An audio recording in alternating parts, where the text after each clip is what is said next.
Hey guys, welcome back to the new year and a new edition of the Alphabet with Avacyn, Guardian Angel, and her brand new upgraded friend, Rhea Dawnbringer. So guys, what we're doing this time is we're actually combining Prophecy and Invasion, because both of those sets didn't really have a whole lot for us. And, only doing like 2, 3 cards of them was kind of boring. With Evasion is also it's not a great set for us per se, just because there's not going to be a huge amount of decent to good mono white support. However, we can, as one of our patrons suggested a few months ago, back around the time that Portal Third Age was about ready to drop or something like that. Not just Portal Third Age, but Portal Second something or other. Suggested just kind of going ahead and combining a couple sets, and you know what? We're gonna go set by set for a while. That I'm fine with mixing together sets every now and then, just to, give you guys a decent content update thing. So we are still working with Avacyn, Guardian Angel, and we have 6 cards that we are bringing in today. Of course, the most prominent one being Rhea Dawnbringer. So Rhea is a 9-mana 4/6. She's a flyer. At the beginning of your upkeep, you may return target creature card from your graveyard to the battlefield. And she's actually taking the place of Archangel in this instance. Archangel was in a weird spot where, on paper the body is good, 5/5 flyer with vigilance. Weirdly enough, though, she was getting outclassed by this Opal Archangel, which I actually loved. Well, maybe not love. Maybe love is a strong word, but I always did enjoy being able to get Opal Archangel down, and then just having that 5/5 flying angel with vigilance.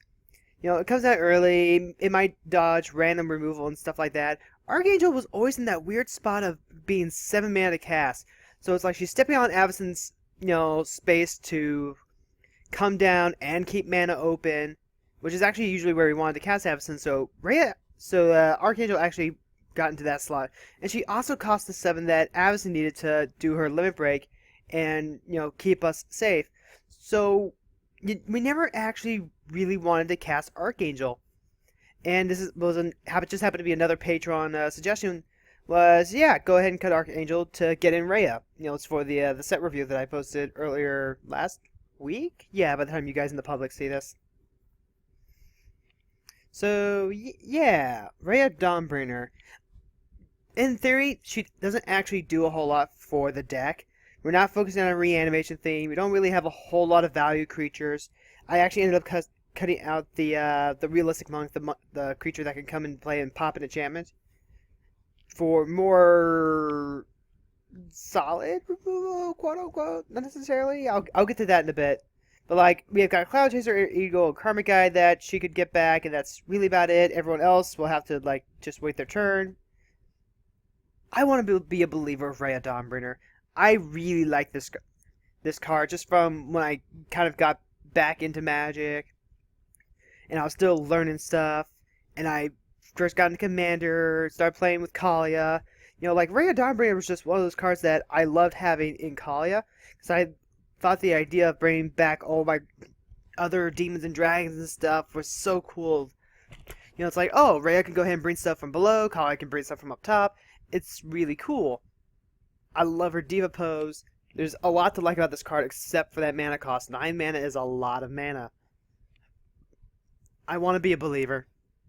So, Rhea, we're going to give you a shot. Let's see if you can go ahead and run this. The other card that we're actually just kind of giving a shot because I want to believe is Atalia Samite Master. And both of these cards are legendary creatures that came out of Invasion. So, weirdly enough, the mono-colored commanders that we want to try out in this deck come from multicolor based set. So Talia Samite Master is a human cleric. She's a 2/3. She has pay X and tap. You choose one. Prevent the next X damage that would be dealt to target creature this turn. Spend only white mana on X. Or you gain X life. Spend only white mana on X. So that part's not going to be a huge problem. Maybe outside of wanting to, wishing we could have used like a Third Dynamo or whatever. We'll have the white mana to pay for her abilities. She's kind of a mana sink, kind of like Avacyn. In many ways, she was the precursor to what I wanted Avacyn to be, which is a protector, a healer, a medic of the table, where I can actually just help other people and use her to save their creatures, with her effect. These days, I use Avacyn to help protect people if I want them to stay in the game or I want them to have a thing. Stupid Animar. But yeah, Atalia is actually just kind of the root for this Avacyn deck, at least in paper. Avacyn's definitely taken on her own design, her own trimmings. Now that we're doing this project, and I'm very happy I am, because what I'm thinking about doing is actually remaking my monocolor decks in paper, because I'm starting to get back into Magic, and one of my New Year's resolutions this year is to play more Magic and to be more involved in CommanderCast than since I left the cast and all that. Whew. So I'm going to try and build Avacyn paper with my current move pool, and kind of see where the connection bridge lies for this. Atalia, though, she's one of those. She doesn't necessarily fit her game plan. Like, we want to use Avacyn to prevent our own damage. Maybe her life gain will be relevant. If we have a mana sink, just using her to help us get back in the game. Because we've had games before where we desperately needed life gain to kind of get out of that danger zone. She does her prevent damage. It's a much more costlier version of Avacyn's effect. So in a lot of ways, she's actually just worse than Avacyn. But I still have a soft spot for her, and I really want to believe. So what I don't need any convincing at all is Rout. Rout is a 5-mana sorcery that says you can cast Rout as though it had flash if you had 2 more to cast, or if you paid 2 more to cast it. So for 7 mana, you get an instant speed Wrath, destroy all creatures that can't be regenerated, and of course we had to go out and get the Elesh Norn art because Elesh Norn is actually probably one of my favorite legendary creatures in Magic. Not necessarily just, like, as a commander. Like, I would never actually want to run the Elesh Norn deck, even without the stupid Herbivore combo. But just Elesh Norn in general, and this whole twistedness of what white represents and all that, it's beautiful art. I actually think I have a copy of it in foil. And it's a fantastic control card, which fits perfectly into what we want to do. Once we get the 7 mana, we want to either hold up Avacyn's ability, or we can now hold up this rout effect. So if we need to rout in response to, like, say, a Eldrazi monument, yeah, now we can do that. Now we can actually have, just finding more things to do on other people's turns when we have Avacyn's mana open. That's going to be one of the things I want to focus on going forward as we find more of these cards that will let us do more on opponent's turns. And maybe that's where Atalia fits in. Maybe she actually just fits in a, okay, we weren't dealt damage this turn, let's go ahead and heal some.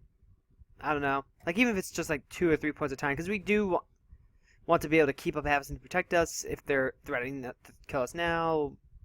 We'll see. We'll see. So we get Abolish. Free spells are really great. And this one's a free disenchant if we discard a planes rather than paying its cost. You guys might take it for granted that, you can just Doomblade something and have it be dead. But when you're when you want to just tap out every turn, because one of the best ways to, get ahead in a game is to be more efficient in your mana use than everyone else at the table. One of the best things, but that results in you tapping out more often than you might want to. Like with us, we want to be able to keep mana open for Avacyn's effect. Having free spells like Abolish help alleviate the pressure of needing to deal with 2 things at once, like an Eldrazi monument, while needing to be able to use Avacyn's ability to keep us from dying. So Abolish, this is a very strong addition. Almost straight took up Disenchant for it, but I decided I'd rather take out some of the regular destroy enchantment effects. Like, we still have Allay. Allay's still here, but it's part of why the Monk Realist got kicked out. Speaking of which, Ward of Lights is back in, and this is because I don't like getting into too many of our top deck situations where we go, okay, we need to get this thing in order to actually win. You know, once we can see a thing, we can actually start seeing the pieces to recur it, then we're fine. It's when we get to the point of we need things like evasion and all that, just doesn't work for me.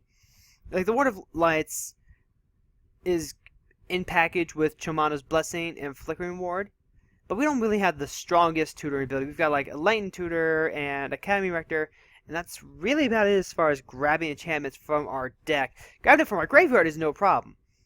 It's grabbing them from our deck, so we just need to see at least one of these enchantments. You know, if I could just, yeah, I'll just put them over there. If we can just see at least one of these 3 enchantments, we can start recurring them a couple of times as needed. And then Liberate. This is a new one. Pay 2 mana, instant. Exile target creature you control. Return that card to the battlefield under its owner's control at the beginning of the next end step. So you blink it out for 2 mana. And it's a really neat trick to just kind of try and save Avacyn from a board wipe, from targeted removal, or to go block and then blink something out just to keep it alive for another turn. Or even to go, Avacyn's on the board, but we need the board wipe. Go ahead, liberate her off the board, play our Wrath of God, and then watch her come back at the next end step. So, a couple of cool interactions there. And that's really going to be about it. We'll go ahead and combine the next 2 sets, just like we did with this one. And we'll see what happens. I end up cutting a couple of things usually because they're just straight staples. Things like Holy Dead, which was your Fog. I actually ended up cutting Erase, which was the 1 mana exile for Italia. You know, I want to believe. Erase is a great card because it's 1 mana, just be rid of an enchantment forever. But I want to believe. I want Italia to prove to me that she does actually have a spot in this deck right now. So we'll go ahead and see if she can hold her end of the bargain. Alright guys, let's go ahead and jump right into it.